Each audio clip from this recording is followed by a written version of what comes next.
నమస్కారం. Vision news కి స్వాగతం. ఈనాటి వార్తలు. విపత్కర పరిస్థితుల్లో నిస్వార్థమైన మానవతా సేవలను అందించడానికి ప్రతి ఒక్కరూ ముందుండాలని కలెక్టర్ నాగరాణి పిలుపునిచ్చారు. గురువారం ప్రపంచ రెడ్ క్రాస్ దినోత్సవం మరియు ప్రపంచ తలసేమియా దినోత్సవ వేడుకల్లో భాగంగా విజయవాడ రాజ్భవన్లో నిర్వహించిన వేడుకల్లో ఆంధ్రప్రదేశ్ రాష్ట్ర గవర్నర్ మరియు IRCS ఆంధ్రప్రదేశ్ రాష్ట్ర అధ్యక్షులు శ్రీ ఎస్ అబ్దుల్ నజీర్ చేతుల మీదుగా అవార్డును, గోల్డ్ మెడల్ను కలెక్టర్ స్వీకరించడం జరిగింది. పశ్చిమ గోదావరి జిల్లాలో ఏర్పడిన వరదల సమయంలో అత్యుత్తమ సేవలు అందించినందుకు గాను 24-25 సంవత్సరానికి కలెక్టర్కు రెడ్ క్రాస్ అవార్డుకు ఎంపిక చేయడం జరిగింది. ఈ సందర్భంగా ఏర్పాటు చేసిన కార్యక్రమంలో జిల్లా కలెక్టర్ మరియు ఇండియన్ రెడ్ క్రాస్ సొసైటీ అధ్యక్షులు మాట్లాడుతూ రెడ్ క్రాస్ అవార్డుకు ఎంపిక కాబడి గవర్నర్ చేతుల మీదుగా అవార్డు అందుకోవడం గర్వకారణంగా ఉంది అన్నారు. ఆక్వా రైతుల సమస్యలను ప్రభుత్వం దృష్టికి తీసుకువెళ్లి పరిష్కరించడం జరుగుతుందని జాయింట్ కలెక్టర్ రాహుల్ కుమార్ రెడ్డి అన్నారు. గురువారం ఉండి మత్స్య పరిశోధన కేంద్రంలో ఆక్వా రైతుల 3 రోజుల శిక్షణా కార్యక్రమం గురువారంతో ముగిసింది. జాయింట్ కలెక్టర్ మాట్లాడుతూ ఆక్వా అంటేనే పశ్చిమ గోదావరి అని గుర్తుకొస్తుందని, జిల్లాలో 1,33,000 ఎకరాల్లో ఆక్వా సాగు జరుగుతుందని, కానీ కేవలం రిజిస్ట్రేషన్ చేసుకున్నది 40,000 ఎకరాలు మాత్రమేనని తెలిపారు. ఆక్వా రైతులు నూతన సాంకేతిక యంత్రాలను ఉపయోగించి ఉత్పత్తులు పెంచుకోవాలని సూచించారు. ఆక్వా సాగులో మెలకువలను పాటించి సాగు చేయాలని విచ్చేసిన ఆక్వా రైతులకు సర్టిఫికెట్లు కూడా అందజేశారు. ఈ శిక్షణ కార్యక్రమానికి బీహార్ నుంచి డైరెక్టర్ ఆఫ్ ఫిషరీస్ అభిషేక్ విచ్చేసి పరిశీలించారు. జిల్లా joint director of fisheries Nagalingachari, fisheries university OST doctor Suguna, G Srinivasarao, Chandrashekar, Prakash, FTO Rambabu, మత్స్యశాఖ అధికారులు, విలేజ్ ఫిషరీస్ అసిస్టెంట్లు, ఆక్వా రైతులు తదితరులు ఈ కార్యక్రమంలో పాల్గొన్నారు. ఫస్ట్ ప్రోగ్రామ్ మనం జిల్లాలో కలెక్టర్ గారి ఆదేశాల ప్రకారం ఫిషరీస్ డిపార్ట్మెంట్లో క్వాలిటేటివ్ ఇంప్రూవ్మెంట్ అంటే ప్రొడక్షన్ పెరగాలి అంటే ప్రొడక్టివిటీ పెరగాలి, కొత్త టెక్నాలజీస్ కూడా రైతులకి తెలియాలన్న ఉద్దేశంతో తీసుకున్న తొలి అడుగు. సో దాంట్లో భాగంగా ఈ 3-day ట్రైనింగ్ ప్రోగ్రామ్ అనేది కండక్ట్ చేయడం జరిగింది. అండ్ మన జిల్లా అంటేనే ఆక్వాకల్చర్, వెస్ట్ గోదావరి అంటే ఆక్వాకల్చర్. ఎక్కడికి వెళ్ళినా, ఇన్ఫాక్ట్ నేను డిపార్ట్మెంట్ ఆఫ్ ఫిషరీస్లో 3 months నేను అక్కడ ఉన్నా. గవర్నమెంట్ ఆఫ్ ఇండియా సెక్రటరీ గారితో రోజు మాట్లాడుతున్నప్పుడు ఆయన చెప్పారు, వెస్ట్ గోదావరి అంటేనే దేశంలో ఎక్కడికి పోయినా తెలుసు, ఇట్స్ ఇంపార్టెంట్ ఫర్ ఫిషరీస్ అని. ఎక్కడి నుంచో వచ్చి ఇక్కడ కూడా చూస్తుంటారు ఎలా జరుగుతుంది కల్చర్ అనేది. సో దాన్ని ఆ పరంగా చూసుకుంటే వీఆర్ వెల్ అడ్వాన్స్డ్. కానీ ఇక్కడ మీరు చెప్పినట్టు కొన్ని ఛాలెంజెస్ అయితే ఉన్నాయి. కొన్ని గవర్నమెంట్ దృష్టిలో పెడతాం, కొన్ని ఫినాన్షియల్ ఇంప్లికేషన్స్ ఉంటాయి. ఏ లెవెల్లో చేయాల్సినవి ఆ లెవెల్లో దానికి ఒక ప్రొసీజర్ ఉంటుంది అలాంటిది. ఎందుకంటే we want the sector to grow. ఎందుకంటే ఇది గ్రో అయితేనే మన జిల్లా యొక్క GDP పెరుగుతుంది, ఎక్స్పోర్ట్స్ పెరుగుతాయి, కొన్ని వందల వేల మందికి ఇది ఎంప్లాయ్మెంట్ క్రియేషన్. ఒక రకంగా చెప్పాలంటే మంచి ప్రోటీన్ ఫుడ్. సో దాంట్లో ఇంకా మనం ముందుకెళ్ళాలి అంటే ఏం చేయాలి, అట్లీస్ట్ క్వాలిటేటివ్గా. సో ఇమీడియట్గా నాకు గుర్తొచ్చేది ఏంటంటే ట్రైనింగ్. అంటే రైతులు ఎంతవరకు ఈ సాగు పద్ధతులు ఎలా చేస్తున్నారు ఏంటి అనేది ఇమీడియట్గా ఎవరికైనా వచ్చే ఆలోచన. ఫినాన్షియల్ ఇంప్లికేషన్స్ ఉన్నాయి. ఫర్ ఎగ్జాంపుల్ ఇందాక ల్యాబ్ ఎక్విప్మెంట్ చెప్పారు, అది కలెక్టర్ గారు ఎప్పుడో దాని మీద ఒక స్టడీ చేసి దీనికి ఒక 13 lakhs ఖర్చు అవుతుంది, అది మనమే మన జిల్లా నుంచి ఏదో ఫండ్ పట్టుకొని ఇచ్చేస్తాము అని చెప్పి ఫైల్ కూడా పెట్టారు. స్పెషల్ CS గారికి వెళ్ళింది, అది ఫైనాన్స్కి కూడా వెళ్ళింది. నిన్న ఇన్ఛార్జ్ మినిస్టర్ గారికి కూడా చెప్పడం జరిగింది. అది మేబీ ఇంకొక 1 week 10 daysలో ఏదో ఒక డెవలప్మెంట్ అయితే ఖచ్చితంగా జరుగుతుంది. So we have to maintain high quality standards maintain చేస్తే మన ప్రొడక్ట్కి ఎక్కడే కానీ రాజీ పడకూడదు. దాన్ని మళ్ళీ వెరిఫై చేసుకోవడానికి అవకాశం ఉంటుంది. అతిలి రైల్వే స్టేషన్ రోడ్లో గల బాలాజీ వెంకటేశ్వర స్వామి వారి కళ్యాణం బుధవారం రాత్రి ఘనంగా నిర్వహించారు. ఇర్రింకి నాగ శ్రీనివాసరావు, వాణి దంపతులచే ఆలయ అర్చకులు వాడపల్లి సత్యనారాయణాచార్యుల అర్చకత్వంలో కళ్యాణం నిర్వహించారు. అధిక సంఖ్యలో భక్తులు కళ్యాణాన్ని తిలకించారు. గురువారం ఉదయం నుండి భక్తులు స్వామివారిని దర్శించుకొని తీర్థ ప్రసాదాలు స్వీకరించారు. ఆలయ కమిటీ వారిచే స్వీటు, పులిహోరతో భారీ అన్న సమారాధన జరిగింది. ఈ సందర్భంగా ఆలయ ప్రాంగణంలో హరే శ్రీనివాసం కార్యక్రమాన్ని నిర్వహించారు. పుట్టుమచ్చ రూపంలో ఉంటుంది అమ్మవారు లక్ష్మీదేవి. देवस्य कन्यां वृणेद्धाम्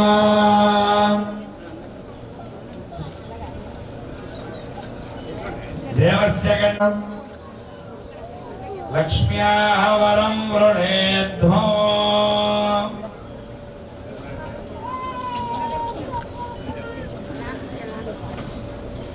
अंतरे यवनिकां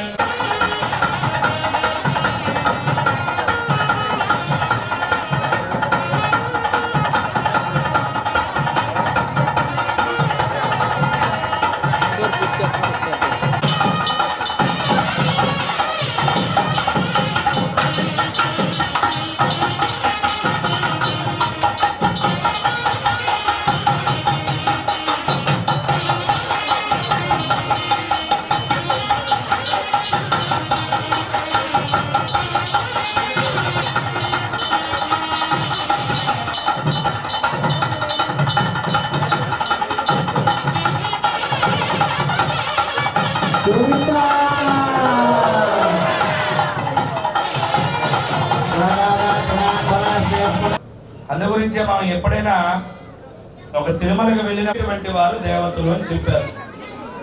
కోరుకునేటువంటి వాడు మనిషి.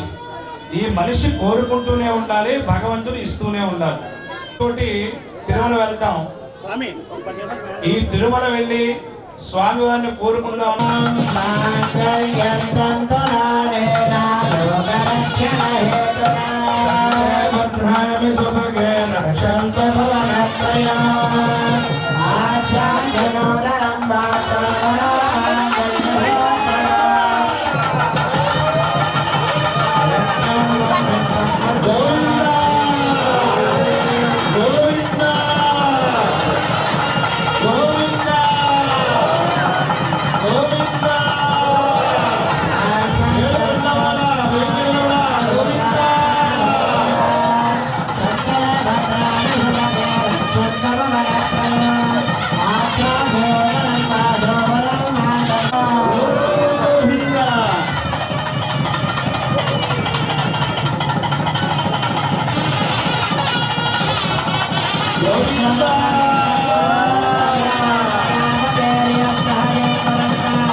అత్తిలి రైల్వే స్టేషన్ రోడ్లో గల బాలాజీ వెంకటేశ్వర స్వామివారి కళ్యాణోత్సవాల సందర్భంగా తణుకు శాసనసభ్యుడు ఆర్మిల్లి రాధాకృష్ణ స్వామివారిని దర్శించుకున్నారు.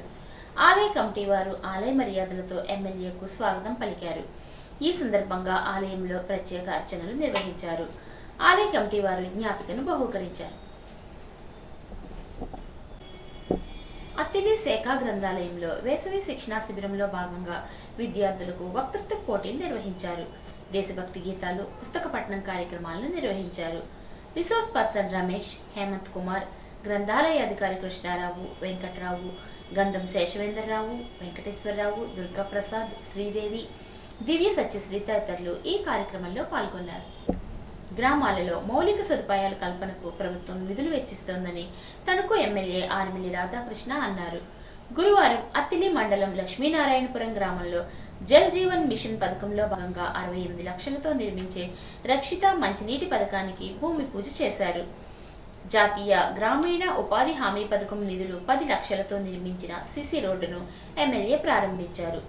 కార్యక్రమంలో సర్పంచ్ పొలమర్శెట్టి నాగేశ్వరరావు, ఎంపీపీ శంకర నాగేశ్వరరావు, టీడీపీ మండలాధ్యక్షుడు ఆనాల ఆదినారాయణ, జనసేన మండలాధ్యక్షుడు Dasam Prasad, Attili DC chairman Nalluri Suresh, MPDO Samuel, తహసీల్దార్ దశకవంశీ, కూటమి నాయకులు పాల్గొన్నారు.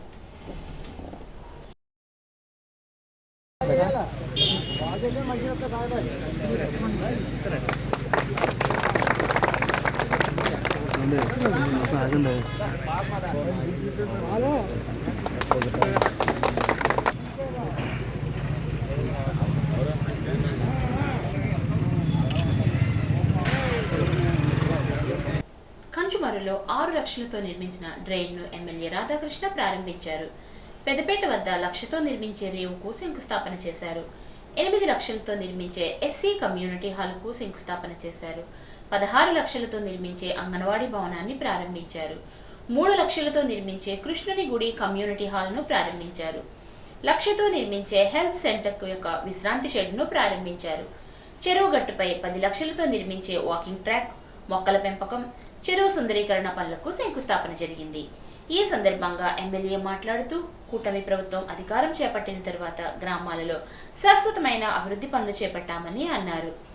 ఈ కార్యక్రమంలో బీజేపీ జిల్లా అధ్యక్షురాలు అయినంపూడి శ్రీదేవి, సర్పంచ్ గోపాలకృష్ణంరాజు, కూటమి నాయకులు ఆనాల ఆదినారాయణరావు, దాసము ప్రసాద్, అధికారులు తదితరులు పాల్గొన్నారు.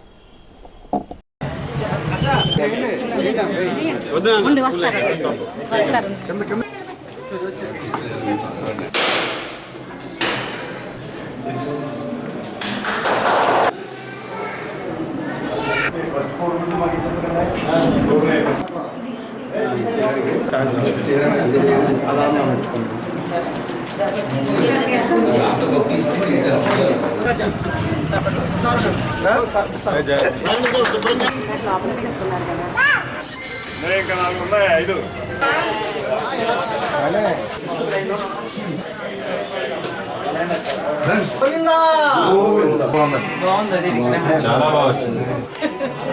లక్ష్మీనారాయణపురంలో 68 లక్షల రూపాయలతో ఓవర్ హెడ్ ట్యాంకు, అదేవిధంగా 13 లక్షల రూపాయలతో సీసీ రోడ్డు ప్రారంభోత్సవం చేసుకోవడం జరిగింది.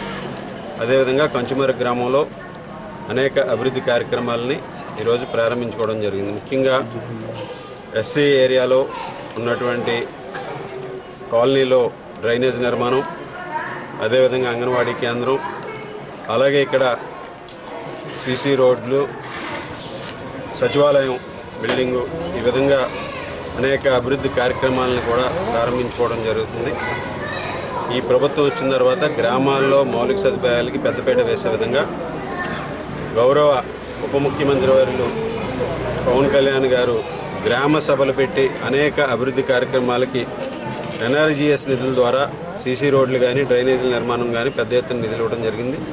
ఈరోజు ఆ విధంగా అనేక గ్రామాల్లో, నియోజకవర్గంలో ఉన్నటువంటి అన్ని గ్రామాల్లోనూ కూడా ఈరోజు సీసీ రోడ్లు కానీ డ్రైనేజీల నిర్మాణం కానీ ఇటువంటివన్నీ కూడా చేసుకోవడంతో పాటుగా మౌలిక వసతులకు పెద్దపీట వేసే విధంగా, అలాగే ఈరోజు రైతాంగానికి సంబంధించి కూడా ఈరోజు క్యాటల్ షెడ్స్ని కూడా నిర్మించే విధంగా ఎన్ఆర్జీఎస్ నిధులతో ఈరోజు అనేక చోట్ల వారికి నిధులు కేటాయించడం జరిగింది. ఈ విధంగా ఈరోజు ఇక్కడ పంచమర్రి గ్రామ సర్పంచ్ వెంకటకృష్ణరాజు గారు, అదేవిధంగా లక్ష్మీనారాయణపురం గ్రామ సర్పంచ్ పలమరశెట్టి నాగేశ్వరరావు గారు ఇద్దరు కూడా ఈ గ్రామాల అభివృద్ధికి విశేషమైనటువంటి కృషి చేస్తున్నారు. గత 4 సంవత్సరాలను కూడా ఈ ప్రభుత్వం ఈ అభివృద్ధికి, అదేవిధంగా ప్రజల సంక్షేమానికి కట్టుబడి ఉంటుందనేది మేమందరం కూడా ప్రజలకి రుజువు చేస్తామని ఈ సందర్భంగా తెలియజేస్తున్నాం.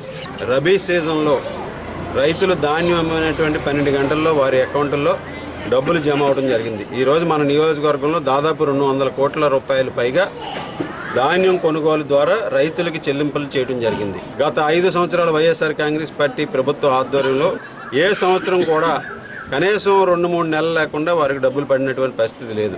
త్వరలోనే అన్నదాత సుఖీభావ పథకం ద్వారా ప్రతి రైతుకి కూడా 20,000 రూపాయలు ఇస్తామని ఏదైతే హామీ ఇచ్చామో ఆ పథకాన్ని కూడా త్వరలోనే అమలు చేయడానికి ఈరోజు ప్రభుత్వం ముందుకు వెళ్తుంది. దాంతోపాటుగా ఎంతమంది పిల్లలు చదువుకుంటే అంతమందికి కూడా తల్లికి వందనం పేరుతో 15,000 రూపాయలు ఇస్తామని ఏదైతే చెప్పామో దాన్ని కూడా ఈ సంవత్సరం నుంచి కూడా అమలు చేస్తాం. ఈ విధంగా కూటమి ప్రభుత్వం వచ్చిన తర్వాత ఇచ్చినటువంటి హామీలన్నింటినీ కూడా అమలు చేస్తూ ఈరోజు ప్రజల యొక్క ఆర్థిక పరిస్థితిని మెరుగుపరిచే విధంగా, ప్రజల యొక్క జీవన ప్రమాణాలు మెరుగుపరిచే విధంగా ప్రభుత్వం కృషి చేస్తుందని ఈ సందర్భంగా తెలియజేసుకుంటాం. తణుకులోని అయ్యప్ప స్వామి ఆలయంలో స్వామివారికి గురువారం విశేష అన్నాభిషేకం వైభవంగా జరిగింది. భారత్ పాక్ మధ్య యుద్ధ పరిస్థితుల దృష్ట్యా ఎమ్మెల్యే ఆర్మిల్లి ఆధ్వర్యంలో పూజలు నిర్వహించారు. ఈ సందర్భంగా ఆయన మాట్లాడుతూ పాకిస్తాన్ ఉగ్రవాద చర్యలను ధీటుగా ఎదుర్కొంటున్న భారత ఆర్మీకి ప్రతి ఒక్కరూ అండగా ఉంటూ వారి ధైర్య సాహసాలను అభినందించాల్సి ఉంటుందని అన్నారు. స్వామివారి అనుగ్రహం భారత ఆర్మీకి ఎల్లప్పుడూ ఉండాలని ఎమ్మెల్యే ఆకాంక్షించారు. ఈ కార్యక్రమంలో స్థానిక భక్తులు పాల్గొన్నారు.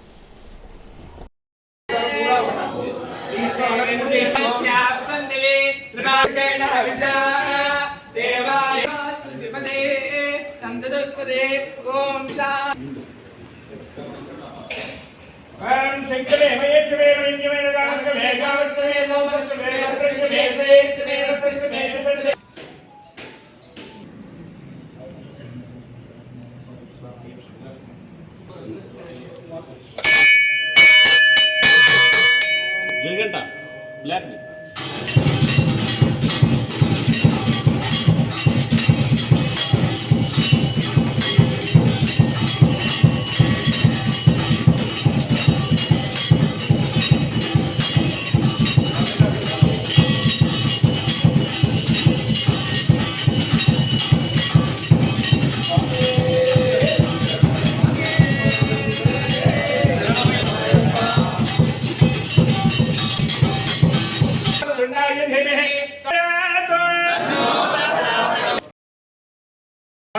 ప్రస్తుత ఎమ్మెల్యే గారు ఆర్మీ రాధాకృష్ణ గారు ఏమండి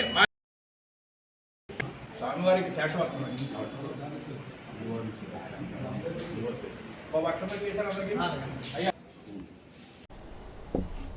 సాక్షి పత్రిక chief editor R Dhanunjaya Reddy నివాసంలో పోలీసుల అక్రమ సోదాలు, దురుసు ప్రవర్తనతో తణుకు జర్నలిస్టులు ఖండించారు. జర్నలిజానికి ఉన్న స్వేచ్ఛను హరించే విధంగా మీడియాకు సంకెళ్లు వేసే పరిస్థితుల్లో పోలీసుల తీరు కనిపిస్తుందంటూ నిరసన వ్యక్తం చేశారు. పోలీసులు ముందస్తుగా ఎటువంటి నోటీసులు జారీ చేయకుండా అక్రమంగా ఇంట్లోకి ప్రవేశించడం ఎంతవరకు సబబు అని ప్రశ్నించారు. ఇటీవల కాలంలో మీడియాపై దాడులు, అక్రమ కేసులు బనాయించడం వంటి పరిణామాలు పెరిగిపోయాయని ఆందోళన వ్యక్తం చేశారు. తణుకు ప్రెస్ క్లబ్ ఆధ్వర్యంలో గురువారం జర్నలిస్టులు నల్ల బ్యాడ్జీలు ధరించి తహసీల్దార్ కార్యాలయం వద్ద నిరసన తెలిపి తహసీల్దార్ దండు అశోకవర్మకు వినతి పత్రం అందజేశారు. ఈ కార్యక్రమంలో ఏపీడబ్ల్యూఏ జిల్లా మాజీ కార్యదర్శి కొడమంచిలి కృష్ణ, తణుకు ఎలక్ట్రానిక్ మీడియా అధ్యక్షులు బండా రామ్ కుమార్, పాత్రికేయులు తానేటి దొరబాబు, శ్రీకాకుళపు సత్యప్రసాద్, మద్దిపాటి కనకేశ్వరరావు, గాదిరెడ్డి రాంప్రసాద్, గుమ్మడి ఆంజనేయులు, మడిపల్లి సాయి, బడేటి బాబు తదితరులు పాల్గొన్నారు. హమాలీ కార్మికులకు వెల్ఫేర్ బోర్డు ఏర్పాటు చేసి సమస్యల పరిష్కారానికి ప్రభుత్వం కృషి చేయాలని సిఐటియు జిల్లా కార్యదర్శి పివి ప్రతాప్ డిమాండ్ చేశారు. గురువారం స్థానిక state wearing housing corporation godowns వద్ద హమాలీ కార్మికులు సిఐటియు ఆధ్వర్యంలో నిరసన ధర్నా జరిగింది. హమాలీ కార్మికుల సంక్షేమ బోర్డు ఏర్పాటు చేయాలని, కార్మికులకు 10 లక్షల ప్రమాద ఇన్సూరెన్స్ అమలు చేయాలని, SWUC పనిచేస్తున్న కార్మికులకు ESI అమలు చేయాలని, గుర్తింపు కార్డులు ఇవ్వాలని, కనీస వేతనం 26,000 రూపాయలు ఇవ్వాలని, లేబర్ కోడ్స్ రద్దు చేయాలని పెద్ద ఎత్తున నినాదాలు చేశారు. ఈ సందర్భంగా ప్రతాప్ మాట్లాడుతూ హమాలీ కార్మికుల కోసం 1976 సంవత్సరంలో చేసిన చట్టం వలన ఎలాంటి ఉపయోగం లేదని అన్నారు. స్వాతంత్రం వచ్చి 78 సంవత్సరాలు దాటినా నేటికి హమాలీ కార్మికులకు కేంద్ర, రాష్ట్ర ప్రభుత్వాలు ఏమీ చేయలేదని, లేబర్ కోడ్స్ ప్రకారం ఒకరోజు వేతనం 178 రూపాయలుగా నిర్ణయించడం బాధాకరమని అన్నారు. ఒక పక్కన అన్ని రకాల ధరలు పెరుగుతుంటే తగ్గించడం చేతకాక రోజువారీ వేతనం 178 రూపాయలని చెప్పడం శోచనీయం అన్నారు. సిఐటియు మాత్రం పెరుగుతున్న ధరలకు అనుగుణంగా 26,000 ఇవ్వాలని కోరుతుందని తెలిపారు. అనంతరం గోడౌన్ మేనేజర్ కి సమ్మె నోటీసులు ఇవ్వడం జరిగింది. మేము చాలా రోజులు చాలా సంవత్సరాల మట్టి మేము పనిచేస్తున్నామండి. ఇక్కడ మాకు ఏ ప్రభుత్వం వచ్చినా సరే, ఏ కాంట్రాక్ట్దారుడు వచ్చినా సరే ఇక్కడ మాకు ESI అమలు చేయడం అన్నది జరగలేదు ఇప్పటి వరకు. మేము మామూలుగా లోపల పనిచేసేటప్పుడు పైనుంచి పడిపోవడం కానీ, జారిపోవడం కానీ ఇవన్నీ చాలా సంవత్సరం బట్టి జరుగుతుంది. దేశవ్యాప్త సమ్మెను జయప్రదం చేయండి. 28 జరిగే దేశవ్యాప్త సమ్మెను హమాలీ కార్మికులకు సంక్షేమ బోర్డుని హమాలీ కార్మికులకు సంక్షేమ బోర్డుని హమాలీ కార్మికులకు సంక్షేమ బోర్డుని హమాలీ కార్మికులకు ప్రమాద ఇన్సూరెన్స్ 10 లక్షల రూపాయలు హమాలీ కార్మికులకు ప్రమాద ఇన్సూరెన్స్ 10 లక్షల రూపాయలు హమాలీ కార్మికులకు 10 లక్షల రూపాయలు ఇన్సూరెన్స్ హమాలీ కార్మికులకు ESI హమాలీ కార్మికులకు ESI హమాలీ కార్మికులకు కార్మికులకు ఈఎస్ఐ తగ్గించాలి, పెరుగుతున్న ధరలను ఆపాలి, ప్రభుత్వ రంగ సంస్థల ప్రైవేటీకరణ వర్ధిల్లాలి, హమాలీల ఐక్యత ఇవ్వాలి, కనీస వేతనం 26,000 రూపాయలు, రద్దు చేయాలి లేబర్ కోడ్లను, జిందాబాద్ సిఐటియు, పోరాడతాం కార్మిక చట్టాలు అమలు చేసే వరకు ఈ నెల 20వ తేదీన దేశవ్యాప్తంగా యావత్తు సిఐటియు మరియు ఇతర అన్ని కార్మిక సంఘాలు కూడా సమ్మెకి వెళ్లాలని నిర్ణయించడం జరిగింది. ఇప్పటికే కేంద్ర రాష్ట్ర ప్రభుత్వాలకి సమ్మె నోటీసులు కూడా అందించడం జరిగింది. ఎందుకు ఇవాళ సమ్మెకి వెళుతున్నాం అనేటువంటి విషయాన్ని చూసినప్పుడు ప్రధానంగా ఇవాళ కార్మికులకు సంబంధించి ఉన్నటువంటి ఏదైతే హక్కులు ఉన్నాయో హక్కులన్నింటినీ కూడా ఇటీవల వచ్చినటువంటి నరేంద్ర మోడీ ప్రభుత్వం వాటిని రద్దు చేసి 4 లేబర్ కోడ్లుగా మారుస్తూ ఉన్నారు. ఇప్పటి వరకు ఉన్నటువంటి ఈఎస్ఐ పిఎఫ్ కానీ, లేదు బోనస్ కానీ, గ్రాడ్యుయేటివ్ కానీ, లేదు ఉద్యోగ భద్రతకు సంబంధించింది కానీ, యూనియన్ పెట్టుకునేటువంటి హక్కుకు సంబంధించింది కానీ, కనీస వేతనానికి సంబంధించినటువంటిది కానీ, ఇవన్నీ కూడా కార్మికులు రేపు లేబర్ కోడ్స్ ద్వారా కోల్పోతున్నారు. అందుకనే యావత్ అన్ని కార్మిక సంఘాలకు సంబంధించి ఈ ఏదైతే లేబర్ కోడ్స్ వచ్చినాయో ఈ లేబర్ కోడ్స్ని రద్దు చేసి పాత కార్మిక చట్టాలని కొనసాగించాలని చెప్పి వాటిని బలంగా అమలు చేయాలని చెప్పి ఈ సందర్భంగా మేము సిఐటియుగా డిమాండ్ చేస్తా ఉన్నాం. అందుకనే రేపు 20వ తేదీన దేశవ్యాప్తంగా కార్మిక వర్గం యావత్తు ఉద్యోగులు పైనుంచి కింద దాకా అంటే ఫ్లైట్ నడిపేటువంటి వాళ్ళ దగ్గర నుంచి రిక్షా కార్మికుల వరకు కూడా రేపు 20వ తేదీన దేశవ్యాప్తంగా సమ్మె చేపట్టబోతా ఉన్నారు. అంటే ఇప్పుడు వరకు ఉన్నటువంటి 8 గంటల పనిదినం కోల్పోయేటువంటి పరిస్థితి వస్తుంది. పర్మనెంట్ ఉద్యోగులు అనుకుంటున్నటువంటి వాళ్ళు కానీ, ప్రభుత్వ ఉద్యోగులకు కానీ రేపు అందరికీ కూడా ఇవాళ లేబర్ కోడ్స్ అమలు చేస్తే అందరి పరిస్థితి ఇదే, ఎవ్వరికీ ఉద్యోగ భద్రత అనేటువంటిది ఉంది. పెరుగుతున్న ధరలు చూస్తే ఆకాశాన్ని అడుగుతున్నటువంటి పరిస్థితి ఇవాళ ఉంది.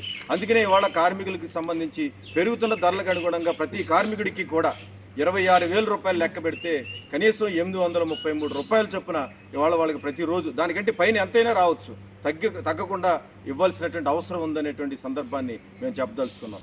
ఈ కార్యక్రమంలో యూనియన్ నాయకులు శీలబైన శ్రీనివాసరావు, చిటికెర నాగబాబు, గోవింద్, సత్యబాబు, నూకరాజు, రమణ, భాష, శ్రీను, ఆసూరిరాజు, పద్దయ్య, శంకరం, యేసు, రమణ, సూర్యనారాయణ, ఏడుకొండలు, గారి రంగారావు తదితరులు పాల్గొన్నారు. కేంద్ర ప్రభుత్వం రైతుల పంటలకు మద్దతు ధరలు గ్యారంటీ చట్టం తేవాలని, రాష్ట్ర ప్రభుత్వం ఇచ్చిన హామీ ప్రకారం అన్నదాత సుఖీభవ పెట్టుబడి సాయం 20,000 రూపాయలు అందించాలని ఆంధ్రప్రదేశ్ రైతు సంఘం జిల్లా కార్యదర్శి కె శ్రీనివాస్ డిమాండ్ చేశారు. గురువారం కైకరంలోని ప్రజా సంఘాల కార్యక్రమంలో ఆంధ్రప్రదేశ్ రైతు సంఘం జిల్లా అధ్యక్షులు కట్ట భాస్కర్రావు అధ్యక్షతన సంఘ నాయకులు సమావేశం నిర్వహించారు. ఈ సమావేశంలో శ్రీనివాస్ మాట్లాడుతూ ఈ నెల 20న దేశవ్యాప్తంగా కార్మికులు సార్వత్రిక సమ్మె నిర్వహిస్తున్నారని, ఈ సమ్మెకు మద్దతుగా గ్రామీణ ప్రాంతాల్లో రైతు సంఘాలు, కౌలు రైతు సంఘాలు, వ్యవసాయ కార్మిక సంఘాల ఆధ్వర్యంలో రైతు సమస్యలపై నిరసన ప్రదర్శనలు, రస్తారోకోలు నిర్వహిస్తున్నామని, నూతన కౌలు చట్టం తీసుకురావాలని డిమాండ్ చేశారు. అన్ని పంటలకు మద్దతు ధరలు కల్పించాలని, భూసేకరణలో భూములు కోల్పోతున్న రైతులకు న్యాయమైన పరిహారం అందించాలని అన్నారు. ఈ నెల 20న జరిగే నిరసన కార్యక్రమాలను విజయవంతం చేయాలని పిలుపునిచ్చారు. ఈ సమావేశంలో ఆంధ్రప్రదేశ్ రైతు సంఘం జిల్లా సీనియర్ నాయకులు గుత్తికొండ వెంకటకృష్ణారావు పాల్గొన్నారు. 20వ తారీఖు సార్వత్రిక సమ్మెను, 20వ తారీఖు దేశవ్యాప్తంగా జరుగుతున్న సార్వత్రిక సమ్మెను, గ్రామీణ ప్రాంతాల్లో రైతాంగ సమస్యలపై నిరసన ప్రదర్శనలను, గ్రామీణ ప్రాంతాల్లో రైతాంగ సమస్యలపై నిరసన ప్రదర్శనలను వ్యతిరేకించండి. కేంద్ర మోడీ ప్రభుత్వ రైతాంగ వ్యతిరేక విధానాలను, కేంద్ర మోడీ ప్రభుత్వ రైతాంగ వ్యతిరేక విధానాలను తేవాలి. మద్దతు ధరల గ్యారెంటీ చట్టం, మద్దతు ధరల గ్యారెంటీ చట్టం. ఉండి మండలం మహదేవపట్నంలో ఉన్న AP state beverages corporation limited excise liquor గోడౌన్ను జాయింట్ కలెక్టర్ రాహుల్ కుమార్ రెడ్డి బుధవారం ఆకస్మికంగా తనిచేసి గోడౌన్లో ఉన్న స్టాక్ మేనేజ్మెంట్ను పరిశీలించారు. లిక్కర్, బీరు డిమాండ్, సప్లై ఏ విధంగా ఉందని డిపో మేనేజర్ను వివరాలు అడిగి తెలుసుకున్నారు. సీసీ కెమెరాలు పనిచేస్తున్నది లేనిది పరిశీలించి ఎప్పటికప్పుడు మానిటరింగ్ చేయాలి అన్నారు. Liquor, Beerla online indent, offline dispatch, transport వివరాలను పరిశీలించారు. అక్కడ పనిచేస్తున్న హమాలీలతో మాట్లాడి వారి సమస్యలను అడిగి తెలుసుకుని సక్రమంగా విధులు నిర్వహించాలని డిపో సిబ్బందికి సూచించారు. తనిఖీ సమయంలో depot manager Rangareddy, excise inspector Ramesh, store officer Subbarao తదితరులు ఉన్నారు. ఉండి మండలం కలిసిపూడికి చెందిన మాజీ సైనిక ఉద్యోగి హవల్దార్ దంగేటి రామలింగేశ్వరరావు గురువారం తన అభిప్రాయాలను తెలియజేశారు. ఆయన మాట్లాడుతూ పెహల్గాం సంఘటన తన హృదయాన్ని కలిచివేసిందని, ప్రధాని మోదీ ఆర్మీ చేపట్టిన ఆపరేషన్ సింధూరికు నా సెల్యూట్ అన్నారు. ఇది టెర్రరిజంపై దాడి తప్ప అమాయకులైన ప్రజలపై భారత్ పోరాటం ఎన్నడూ ఉండదని అన్నారు. భారత్కు మద్దతిస్తున్న జీతాలను బట్టి చూస్తే భారత్ దాడి సరైందే అని రుజువు చేస్తుంది అన్నారు. మా సేవలు కూడా అనివార్యమైతే మేము సిద్ధమని ఆయన తెలిపారు. ఈ వార్తలకు స్వల్ప విరామం.